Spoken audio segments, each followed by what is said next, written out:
We connected at the head. He got the looks and the brains. I got everything else.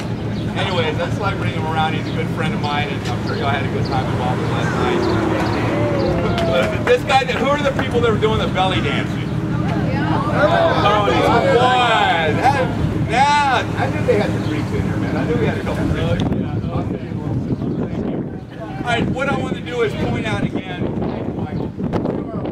This boat right here is actually the boat that you saw in the movie. The city of Tarpon bought it and restored it for historical purposes, and in fact, you just had it cleaned up and painted about 6 months ago. But a unique thing is that all of these boats that you see right here, even though they don't look like this, they're sponge boats. What happened in the late 1970s, early 80s, is that the blight that we had here in the Gulf of Mexico, they had the same blight in Europe. We started getting calls that these sponges there were only 2 boats running at that time, let alone if they were even running. What happened to these little boys? They used to European money. So they converted a lot of their boats over to sponge boats. You know, they had a little more depth than what we're getting at all. This holds a crew of 6 men. 2 of the men are divers. They stay out about 10 to 30 days at a time. They go up and down the coast of Florida, go out as far north as Apalachicola, and as far south as Key West. Travel out west into the Gulf really as far as they want. 2 of the men being divers, the other 3 or 4 people are usually helping you. You have the Aero hose, you have the lifeline tender that you saw in the movie. That's how you communicate with. I don't have to ask questions. I know that somebody had the answer, but everyone know what those things are right there? Propeller guards. Those are propeller guards. They call them blue vests. They go around the propeller while the boat's working, because all while the diver is down, the captain has to maneuver the boat so he doesn't run into the air hose. Propeller, air hose don't get along. So it's very important that they have those as well. I'd like to take a look at the statue over here. Now, granted, this is the bronze, but I'm going to give you an idea as to how these guys go to work and what they do. And you're going to see this on the boat. The shoes are made of wood, iron, and lead and leather. They weigh 12 pounds apiece. The suit is made out of 2 layers of canvas, 1 layer of rubber. That weighs 26 pounds. It is waterproof. When you'll see the sponge diver today, his cuffs are so tight that it actually puts off the circulation a lot of times. He has to lift it. You can't lift it while he's in the water. What's going to happen? You're going to get flooded inside and you're going to drown. But you notice that what's laid around his shoulders made out of brass. That's what the helmet secures. That weighs 27 pounds. The helmet is made out of brass, glass, and iron, and rubber.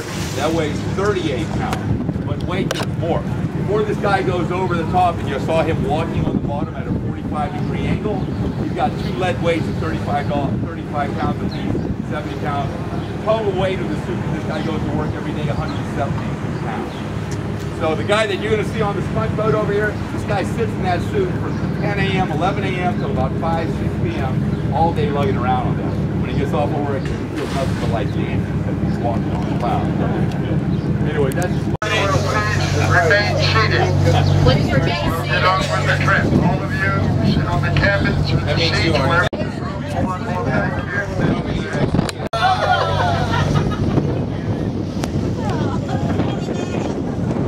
I'm giving your attention back here for a few moments.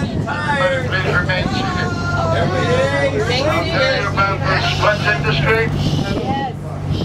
Where it is, how it started, and where it's going.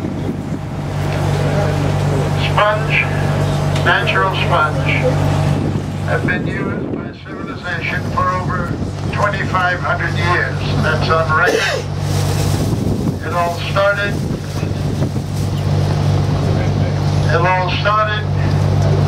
in the Dardanelles Islands of Greece.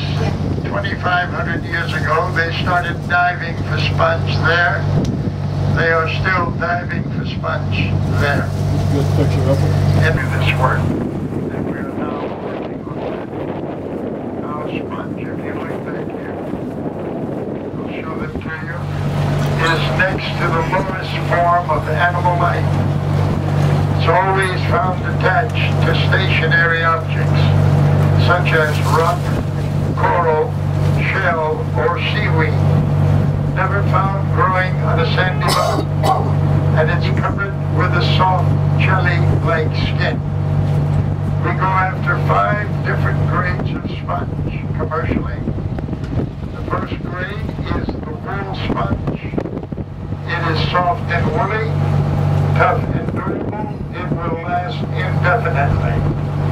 This sponge is generally used for washing cars, taking baths, washing walls, windows, and so on. The lifespan of this sponge in usage is 5 to 7 years. This is a sponge you should buy if you plan to buy a sponge while you're in Tarpon Springs. The second grade is the yellow sponge. It will not last quite as long as the wool sponge. It does not absorb quite as much water. It is used for the same purpose. The lifespan of this sponge in usage is 7 to 10 months. The third grade is the wire sponge. It is made of a tough wiring texture, and it will scratch any fine finish you use it upon. It is used largely for stippling, packaging, and insulation. The fourth grade is the grass or the vase sponge. It is usually cut up into small pieces and used with shoe polishes, or either you can plant flower seeds in them and they will grow. They're often cut up and used as cosmetic sponge. The fifth grade is the finger sponge. It has no commercial value at all. We usually catch them out there to wash pots and pans and to clean the glass in the diver's helmet. This sponge contains an acid when first brought up. It's better than any soap you can buy, not for bathing, but for cleansing. Unfortunately, the cleansing power is lost 2 days after they're brought up. So now they're being sold as souvenirs of their aesthetic value. Before going over the side, if you look forward to the bow, a diver has on a suit that is made of 2 layers of canvas or a layer of rubber. The suit weighs 18 pounds. The breastplate, made of copper and brass, weighs 22 pounds. A helmet made of copper, brass, and glass weighs 38 pounds. His shoes, made of leather, wood, and iron, weigh 24 pounds. Besides all of this, he has 2 lead weights that go over his shoulders that weigh 70 pounds. Altogether, they weigh 172 pounds, not including his own weight.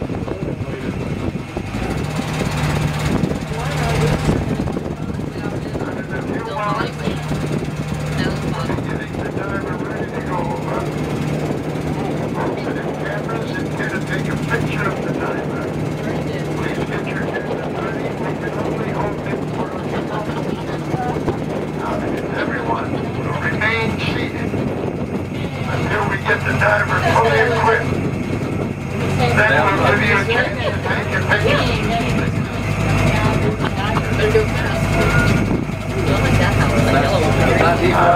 Somebody that wants a picture of it now before we put it in the equipment.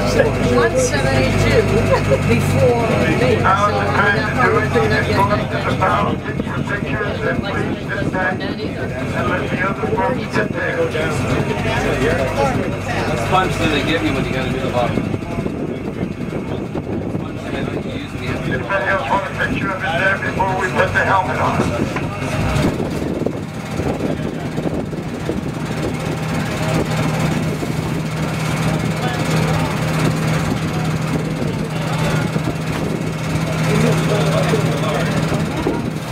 I'll tell you what's going to happen here, because we've got a lot of people on here and I want everybody to see what's going on. Be patient with it. We got a little wind factor here, it makes it difficult. But we will be able to position the boat to where everybody can see. Now, we're going to put the equipment on. Those of you that You want a picture of him before he jumps over. Now he jumps over. You want to get a picture before he jumps. When you're through, please step back. Everybody remain, those of you with cameras can go up to the front of the boat whenever he's ready. Don't worry, you got time. Take your time. Make sure you get a good picture.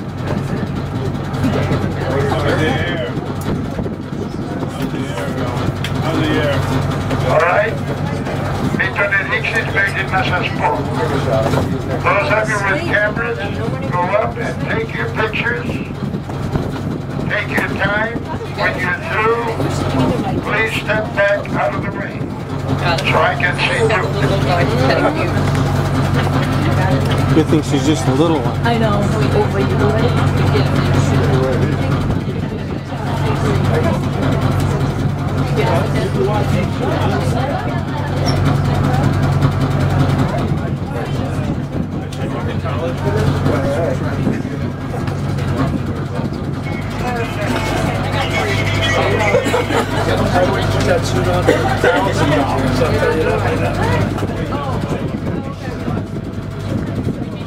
All right.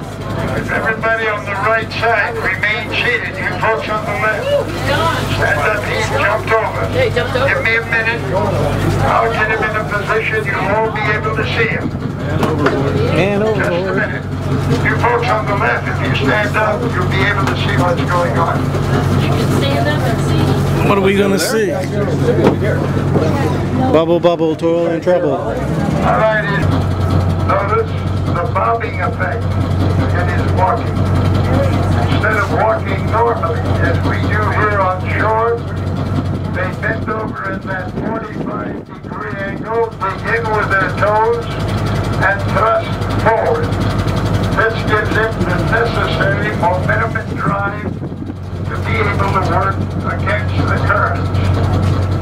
In going down, divers will carry with them a hook in the right hand and a basket in the other.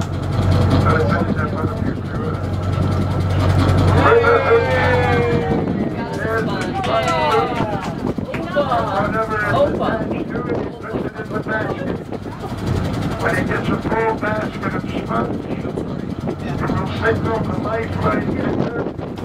The lifeline tender will send him down an empty sack about. The diver will set up his forward and mess up your signal. Okay, we're trying to meet this squall, so if we move a little rapidly, you'll understand, right? Inside.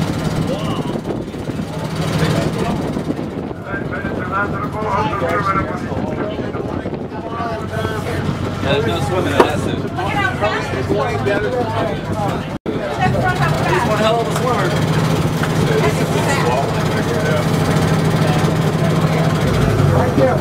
See that wispy cloud at 12 o'clock? Oh, yeah. Up on right in?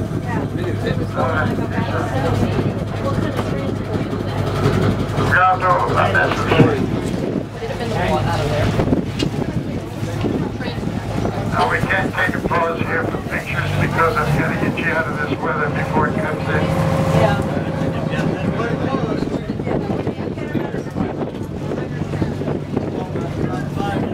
Right side of the boat. Yes, we are.